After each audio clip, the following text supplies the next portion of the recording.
මිනිස් ලෝකය කියන්නේ ඩියවලොප්මන්ට් එන්වයරන්මන්ට් එකක්ද? මිනිස්සෙක් බල්ලෙක් තිරිසනෙක් වෙලා උපතක් ලබන්නේ කොහොමද? බුද්ධ දර්ශනයට අනුව නම් සත්වයෙකුගේ පැවැත්ම තීරණය කරන ස්ථිර ආත්මයක් කියලා එකක් නැහැ.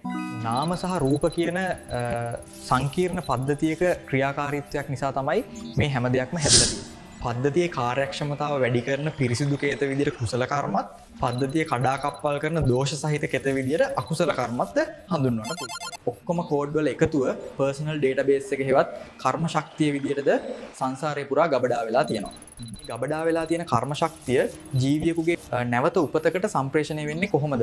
බුදුදහමට අනුව මෙහිදී ආත්මයක් පිටතට යන්නේ නැහැ. ඒ වෙනුවට වෙන්නේ සියුම් ශක්ති සම්ප්‍රේෂණයක්. සත්‍යයා මරණයට පත්වන මොහොත කියන්නේ වත්මන් OS එක ෂට්ඩවුන් කිරීමක් වගේ එකක්. බුදුදහමට අනුව මෙහිදී ආත්මයක් පිටතට යන්නේ නැහැ. ඒ වෙනුවට වෙන්නේ සියුම් ශක්ති සම්ප්‍රේෂණයක්. සරලවම පුනර්භවය එක් පහනකින් තවත් පහනක් දැල්වීමක් වගේ. එක් පහනක ආලෝකයේ ගමන් කරන්නේ නැහැ.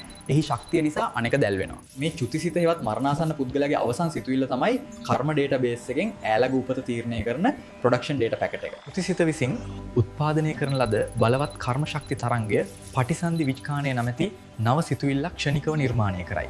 මේක සම්පූර්ණ ඩේටාබේස් එකම ගෙන යාමක් නෙමෙයිද? ආලෝක තරංගයක් වගේ ඉතා සියුම් තොරතුරුමය ශක්තියක් නෙක්ස්ට් ඉන්ස්ටන්ස් එකේ පළමු සිතුවිල්ල ඇති කිරීමට හේතු වෙනවා. නව පටිසන්ධි විඥානය ඒට සුදුසු ශරීරය සහ සත්ව ගති ස්වභාවය ඇති යෝනියක ක්ෂණිකව ග්‍රහණය වී නව සත්ව උපතක් ආරම්භ කරනවා. මේ ආකාරයට දෝෂ නිවැරදි කරමින් සහ නව දයාශ නිර්මාණය කරගනිමින් ලූප් එකක් මෙන් ක්‍රියා කරන සංසාර චක්‍රය තුළ මිනිස් යෝනියක මිනිස් මයින්ඩ් OS එකක් සමග නිර්මාණය වුණොත් පමණක් සිස්ටම් එකේ කෝඩ් එක ඩිවලොප් කර ගැනීමේ දුර්ලභ හැකියාව විවර වෙනවා. තමාට අවශ්‍ය පරිදි එරර්ස් ෆික්ස් කරන්න අලුත් එරර්ස් හදාගෙන නෙක්ස්ට් ඔපරේටිං සිස්ටම් එකට ලූප් වෙන්න වගේම ආර්ය අෂ්ටාංගික මාර්ගයේ භාවිතයෙන් සියලු දෝෂකේත සහ ඒවායේ විපාක දීමේ ශක්තිය නිවා දම මෙම ලූප් එක නතර කර දැමීමේ හැකියාවක්ද තියෙනවා.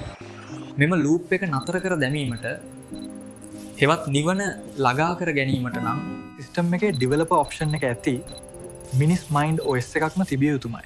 මේ ක්‍රියාවලිය තවදුරටත් විස්තර කරන නාම රූප කතන්දරේ අපි තව වීඩියෝ එකකින් කතා කරමු.